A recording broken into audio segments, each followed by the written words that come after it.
Okay. So, let me take this gum out because I'm just going to fall out anyways. I just had the most mind-blowing experience. Am I lying? No, not at all. Ever. Absolutely ever. So, tell you a little bit of my day. So, earlier, we were talking about, I might need you to cut off your Facebook for a minute. Just in case, if that's the problem. Because it won't let me.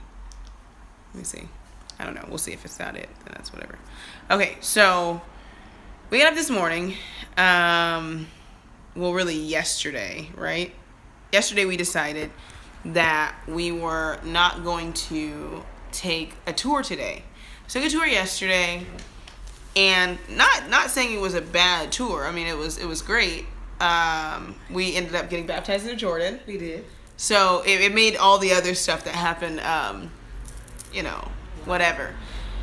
But what made this today? Okay, so I was tired yesterday. I was sick. I was so sick. Like I couldn't even function. Like I slept most of the tour. Like I really did. So when we got back here, before we got back here, I was like, you know what? Let's I think we need to cancel that tour. Like I don't think I'm gonna make it. And I was like, oh, we're gonna lose money, and you go through all these changes that you go through. It was like $100. It's quite a bit of money when you're struggling. And I was just like, but I'm tired. I'm really tired.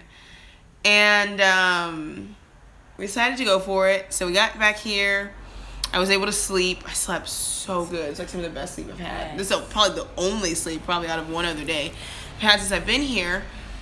And so we got up this morning. We're like, what are we going to do?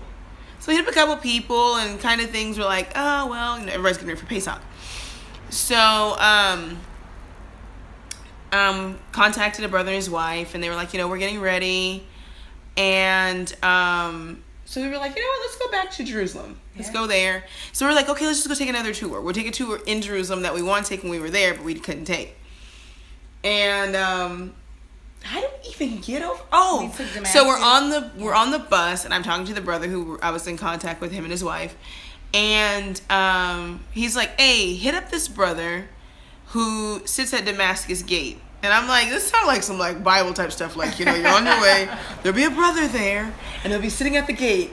Contact him, and he's going to tell you marvelous things, right? So I'm like, oh, I'm American, and I'm sketchy about everything in a foreign country. But, okay. So, that's exactly what happened. Got off the train in Jerusalem, went to the Damascus Gate, walked through the Damascus Gate, and I didn't even call the person, got right around the corner, and an elder gentleman went like this. He spotted us. Come here. We were like, okay. So Lisa stand far away. He goes, don't still stand so far away. I don't bite. I'm Sisters, come closer. So we're like, okay. So I'm Denzel Washington. We're like, okay. From then on, it has been he just gave us our whole entire lives. Yes. From the moment we saw him till he just dropped us off at 1:08 in the morning in Tel Aviv. This gentleman, his name is Ali, and I'll tell you more about him in a little bit because I'm actually going to ask you to do something for me. This gentleman first of all, he's Afro-Palestinian. Let's just start there. Yes. He's an Afro-Palestinian. They're native Palestinians who look like us. Right? Exactly. Look like us. This whole time we've been here, we're like, they don't look like American black people. And these people don't look like American. Even the Egyptians don't look like American black people. But Ali and the people he showed us, yes, American black people, like natives. Like, it was insane. So there's an Afro-Palestinian quarter in Jerusalem. They actually live in Jerusalem. Yeah. And they are on the Palestinian side, so they get treated worse than Palestinians, okay? So we talked to him today, and I'm going to share a video because he let me record everything he wants me to share. Everything that he shared with me, with you guys, he is all for it. He's just like, share it with your people back home. So he gives us our lives with history and the people and where they come from and what the Messiah's name is and just everything. Corrected me twice. Just killed it. Killed it. And then he asked us, what are you doing? What are you doing later? And we were like, well, we have dinner with a friend of ours. And we kind of made plans. And he's like, kind of need you to cancel your plans. We're like, okay. What for what? Like, this brother says there's an Afro-Palestinian wedding. And I want you guys to come with me. Okay. So the wedding's in the West Bank. So naturally, based upon what we've heard, you tend to be a little reluctant, right? When you want to get back into Israel, you do. On the other side. You do. You just want to not be trapped anywhere. Not with these people. Not being Afro anything. Being suspect. Let me tell you. We get dressed. We wait. He ultimate host. Just ultimate. He wants everybody who I know who comes to the area to meet him. He's been on TV, documentaries. Like he's well known. Yes. He actually was a political prisoner. Spent 17 years in an Israeli prison for his political activism for Palestinians and Afro people, and still owes the Israeli government a debt, which Mark Lemon, I think, is one of the guys, and a couple of other people from the States have been helping pay for, because it's like, I think he still owes 30,000 shekels, and he's already paid like 80,000. So you're talking like, you just take a fourth of that, and that's still like maybe like what? I'm terrible with math. Well, 80. So like $8,000 pretty much. Anyways. Invites to this wedding. We get there and we walk in, and it's interesting. He told me that white Palestinians marry black Palestinians. There's not like a color thing like that. So we go in, and it's just like he said. Like, the mom was a white Palestinian woman, the father was an Afro-Palestinian. Everybody in the room was Afro-Palestinian or something. It's Amia! Shalom, Ima. So we're over with the Afro-Palestinians at a wedding, and there's a girl who looks like Johanna. No, no, for real. No, seriously. And so we're over there, and we sit down, and his name is Ali, and I'll post his information. His name is Ali, though. And he sits at the Damascus Gate every day. Like, he's an alternative tour guide. Alternative facts. So he takes us, and he's like, everything's good, lets us in. And so the reason why I titled this video is for this very reason. So we get to this wedding, and me being an American, sometimes being American sucks. So he told me I can film, but he didn't give me any boundaries on filming. So I come in filming, and immediately it's like, no, like everybody in the room like stops almost. The freaking wedding, like people sitting in the front turn around, their faces are like, ah, and I was like, no, what did I do? Is it because we're American? And so he's like, no, you can't film in here. So I'm like, they don't speak English. The Afro-Palestinians, they speak some Hebrew, some of them do, but they mainly speak Arabic. So I got the picture. I'm not supposed to be filming in here. Cool. So after that, it's beautiful. Like, they're dancing, and I was kind of confused because the women weren't all covered. Like, some were, and it was just like, it seemed like to be at their own discretion. Right. So we're like, like the bride is in like an American style halter, banging dress, like banging tube top, like beautiful. And the groom is in there, but the women are like in like regular American people's clothes. So I'm like, okay. So that lasted for about, an hour? An hour, yeah. I mean, they danced. Like, the groom was the only male in the room, mind you. And the women just danced. And so then, like, the tone changed, and all these women start recovering. And so then the men are getting ready to enter the room. So we're like, So then they go, you can use your cameras now.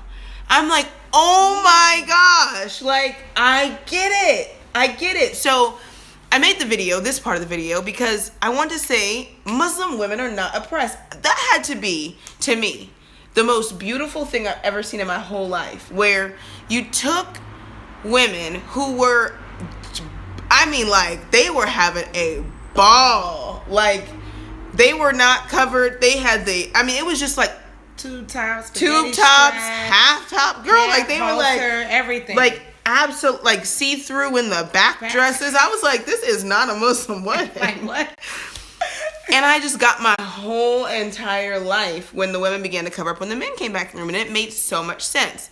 So the reason why the groom was allowed to be in the room with the women, uncovered, some of them, were because they were his family. So his family members could uncover in front of him. Right. But all the rest of the women stayed covered. And then when all the men entered, then all the women had to cover back up. Now, mind you, all the women were not covered like how you guys see Muslim women covered. Some women just had on modest apparel. Some women might have just had on like a head wrap, but other women, I'm not talking about, there was no burqa covering. It was mainly just like hijab covering. And I was like, wow, the modesty and the humility. It wasn't something like somebody was like, put all your stuff back on, this is what you have to do. It was just like respect. Yeah, respect. Like, yeah, they knew it. And the men were not like I have not seen, mind you, America has, like I said, alternative facts. Like, America shows you always the extremist of everything. Mm-hmm. I've watched Muslim men carry babies all day because Ali had to sit and people watch. He's so hilarious. He's like, you guys sit and people watch with me. So he just people watch at the market in the Damascus Gate, and Muslim men carrying their babies. I'm not talking about like babies like, oh, like a toddler. No. Babies wrapped up, like, and women just walking. Like, they're not like walking 6 steps ahead of their women. They're pushing strollers. Mm-hmm. They have more help, I would say, from just my experience. I won't say for everybody, but in my experience, in relationship, than American women. Like, I've seen men not hold babies. I've seen men in public like, here, get the baby. I'm gonna go do this and look at this. Like, they dote upon their women. Mm-hmm. Like, so something as simple as like, I don't want somebody else to look at you in public is not a thing that crosses a Muslim woman's mind. She's like, my man is all about me. Yes. So if he don't want nobody else to see me, then okay.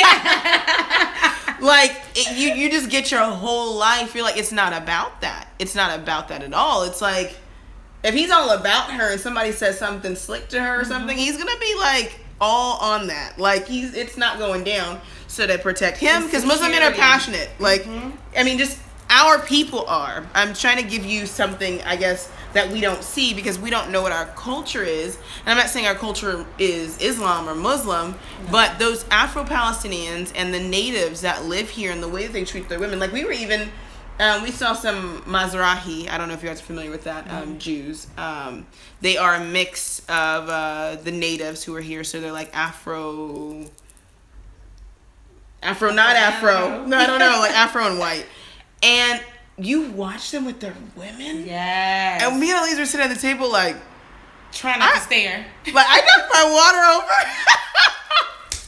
I'm not gonna lie. I was being so nosy. I was like, what? Dang, he is all in her whole life over there. He's like all over her plate. Is she eating her food or is they eating each other's food? Who ordered what? I mean, he was just like in her space. Oh, like, it was not like, oh, you sit on this side of the table, I sit on. No, they were like, here, like eating. Like, I was like, dang, somebody loves somebody like that, right? Because I was like, I thought I needed a Bobby and Whitney kind of love. Like, I guess I'm gonna have to smoke some crack or something before somebody get all on me like that. But girl, that was beautiful. Just like culture, the protection too, right? Like, hands, no walking in front of. I'm right here, you're right here. It's just, it's absolutely beautiful. And so, Afro-Palestinian wedding, just absolutely beautiful. When we first got there, I think we are, as a people, we're one people. You know, our religion is something that obviously may have differences in that respect. But as far as a people and the oppression that we experience and the our culture, to see that we still have some of ours intact is kind of like yeah. And it's not necessarily that we have, I guess, like cultural things intact, but the fact that there is still like a soul tie between us and them. Like, being in the room when we first got there, it was kind of like everybody's just like looking like, where did they come from? Because it's like, we know you're not from here, but you look like us, you know? Yeah. And so that was kind of interesting. And then it shifted when Ali came in the room, when the men were allowed to come in the room. He kind of like, so he's the elder of all of the Afro-Palestinians. He is their, like, he calls him their leader. Which was just like, what? We've been with the leader of the Afro-Palestinian people all day. Like, he just got us into the West Bank. And I'm talking about hospitality out of this world. Like, literally wouldn't let us pay for anything. And I thought it was like, you know, like you go places and people like try to scam you a little bit. Yeah. Like, I'm pay for everything in the end. I'll be like, give me 5,000 shekels. Yeah. It wasn't that. It was all love. It was all like, we would be walking, right? And he'd go, Habibi. And so the guy would come here. And he's like, pretty much tell them to give us whatever we wanted. Right. Like, let them try that. Get some of that. Just walk up and grab that. Nobody's going to say anything to you. And I'm like, grab one. Taste what? this. Taste this. Take one. Take Walk this. with him. Walk with him. He'll take you. Come back. Oh my gosh. Yeah. Little brother. Yeah. Right. It's totally our little brother. Had to be, what, 15? Yeah. 15-year-old. He goes, he's going to come pick you up. He takes the Afro-Palestinian quarter, which is in Jerusalem, behind the Damascus Gate. Literally right by everything.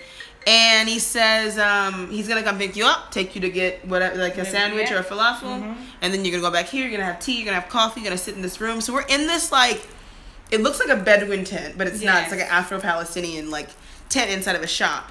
And the guy that owns the shop, we're just in there. Like, we're in the back. People are stopping in, like, looking, like, what are they doing? Like, we got to change there. Like, it was crazy, right? Yes. So we get to the wedding, back to the wedding, and we're sitting there, and, like, he comes in the room, and everybody just, like, stops, kind of. Like, he just, like, speaks to everybody, and everybody's like, oh, and so he comes over and talks to us, and they're like, you know Ali. Right. Like, okay. So then all the girls, all the women immediately embraced us. So they're, like, coming over taking selfies, like we're some kind of, like... Yes, asking us what our names What's your name? The kids are all playing with themselves. Like, you're straight. If you're straight with him, you're straight with everybody. And after that, we got to dance. Like, we couldn't record because it was just a women thing. Like, when it's only women in the room, they're uncovered, you can't record. But, excuse me, they let us come on stage. So we got to dance in front of the bride and the groom. Listen, and this is not no little small two-step. They were dancing. They were dancing. They were like they were getting and they were giving us the moves. They were like, dance. And like shimmying. The bride's mother. One of the bride's sisters, because we met her in the, not the mother, I'm sorry. The groom's sister.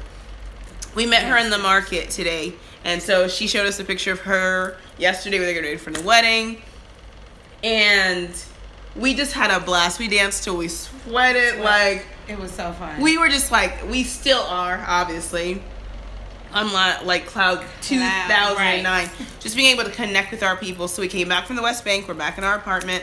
And so one of the concerns I was sharing with Eliza, I had an intellectual knowledge. I just knew there was no way that there was just lighter skinned people who believe different than the Jews over in Palestine. Oh, right. I've seen a couple of pictures, where you would see people who look like us in the background. And so I was like, they are concealing the natives. Right. Like, it's just like that everywhere. If you look at Afro-Japanese, you know, us, Hebrews, like us, you know, Afro-Hebrew people, if you want to call it that. Afro-Yehudim, if you want to make it more... palatable, I guess. But us Hebrews who are exiled, disenfranchised. We are the same people everywhere. And people are, the powers that be are keeping us divided. And it's based upon very, very, very silly things. Yeah. Silly. Like silly. And the silliest is our skin color. I know, girl, I need to get some water. And they smoke everywhere here. So, I'm just like, if secondhand smoke kills, I'm just praying Most High, just clear all this Protect up. us. Like, seriously. I mean, it was pretty bad over there. Women, men. And it's bad here. It's not just because of the Afro-Palestinians or anywhere in that area. It's just in Israel, period. It's just the Europeans. Woo, they have cigarettes. Like, and then they smoke and then everybody else smokes. It's terrible. But there's oppression everywhere.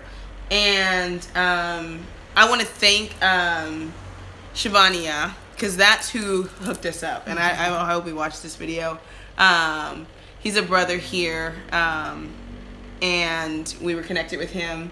And he's the one that gave us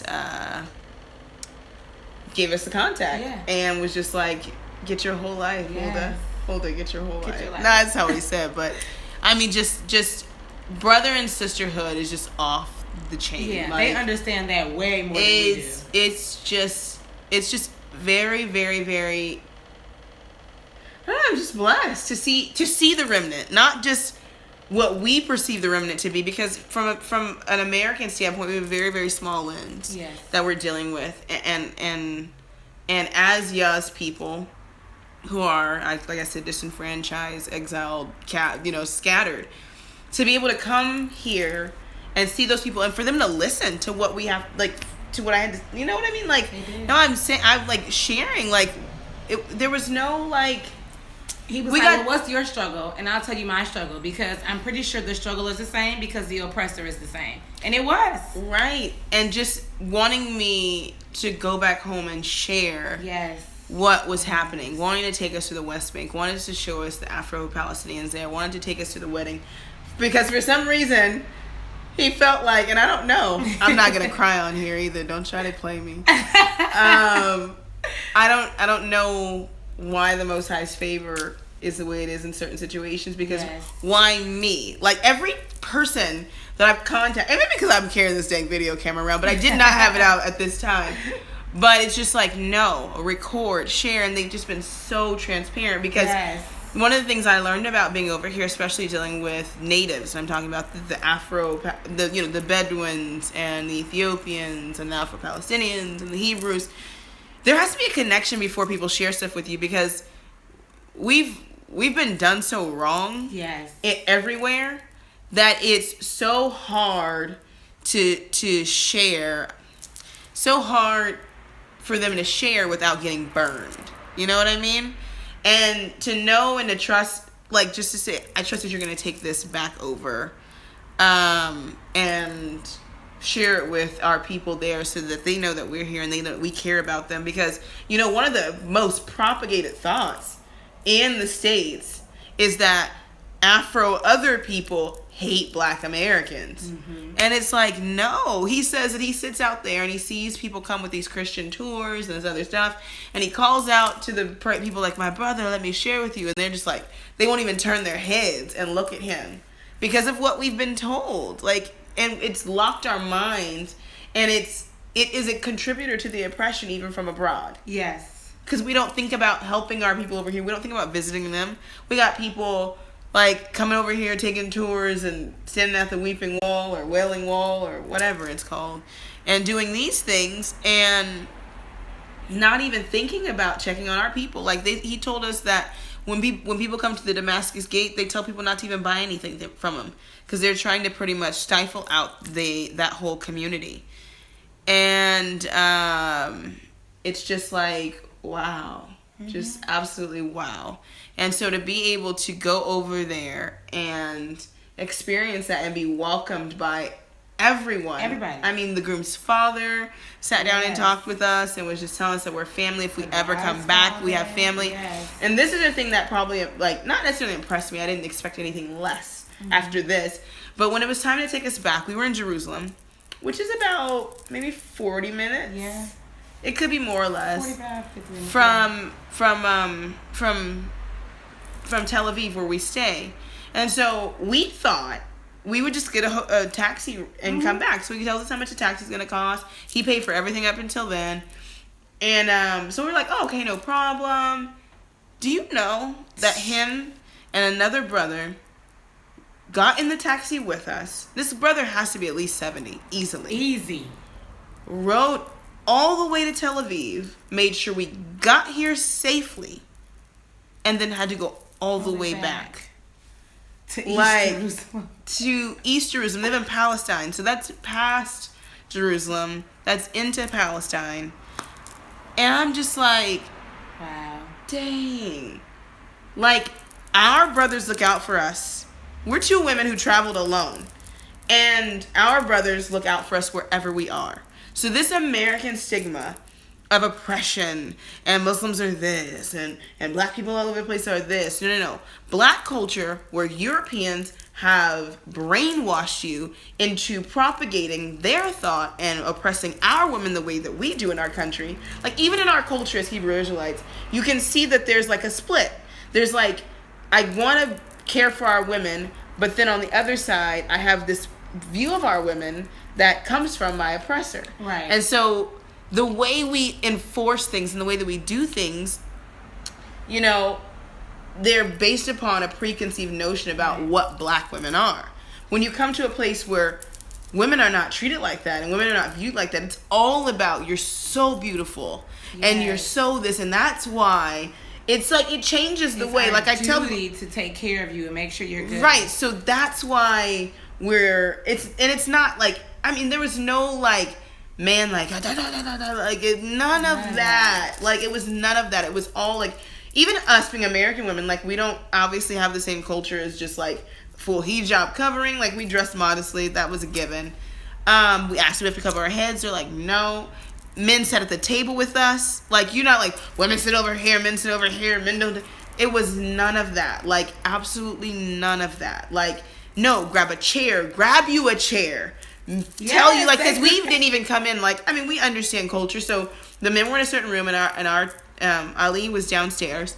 And so we went downstairs, and we just stood at the door, and we just kind of waited. And he was like, come in. And we were like, no, it's okay. Like, don't violate any rules because we're American. Right. And he's like, no, come in. Like, now. Like, you know. And so we're like, okay. So men get up, stand up, get chairs. I mean, they ask you, do you mind if they smoke in front of you? Do you want he literally said, with your permission. With your permission. Can we smoke? Your permission. Like, that's not something like, oh, submission over here. Like, men don't have to ask for nothing. And then you have men.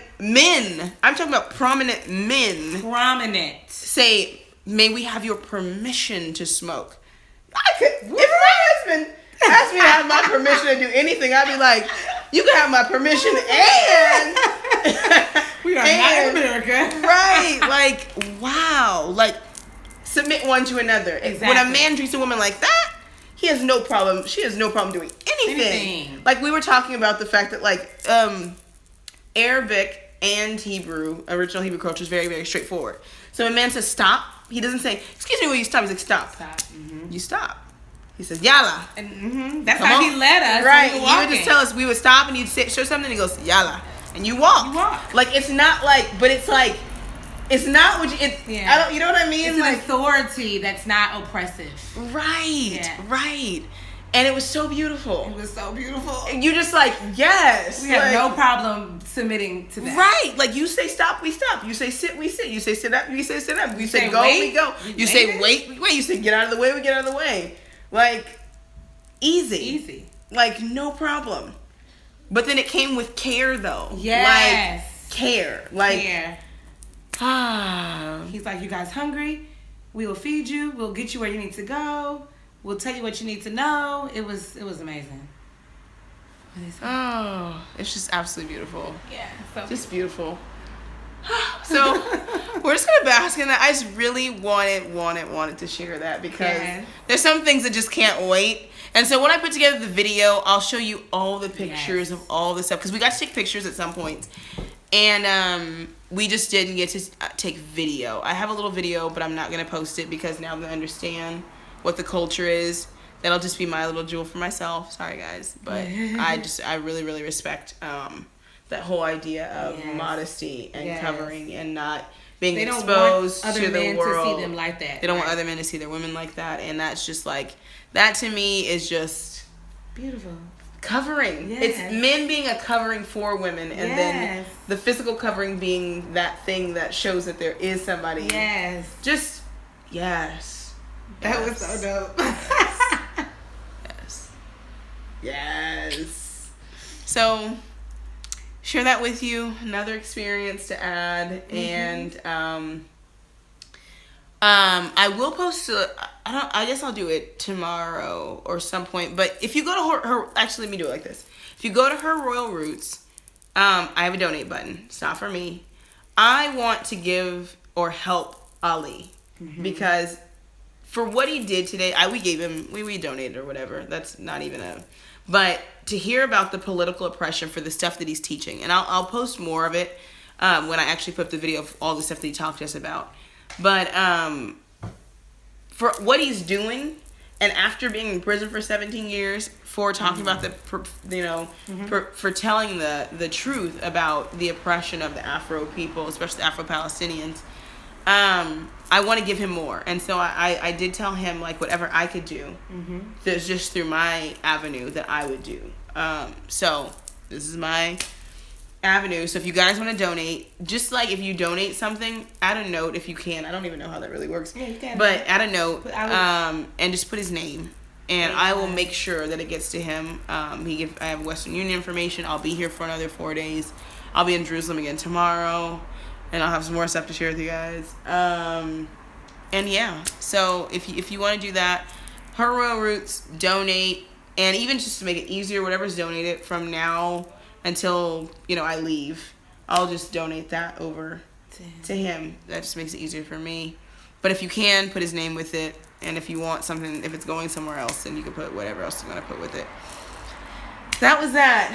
My whole life.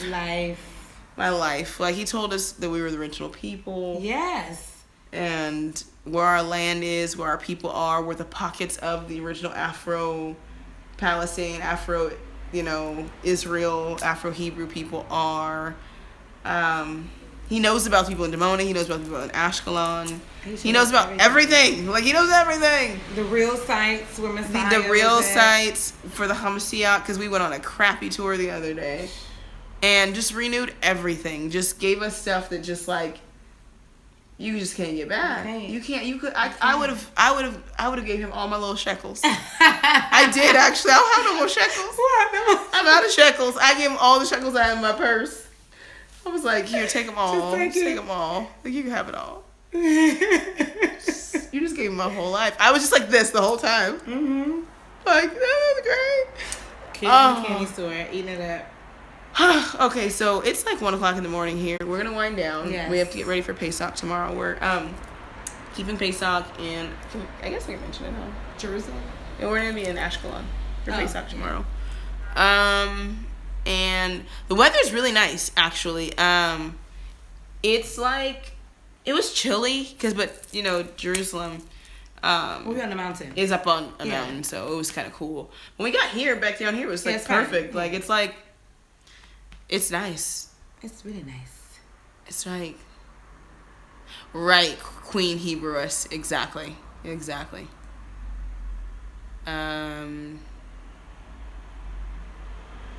it's been great. Okay.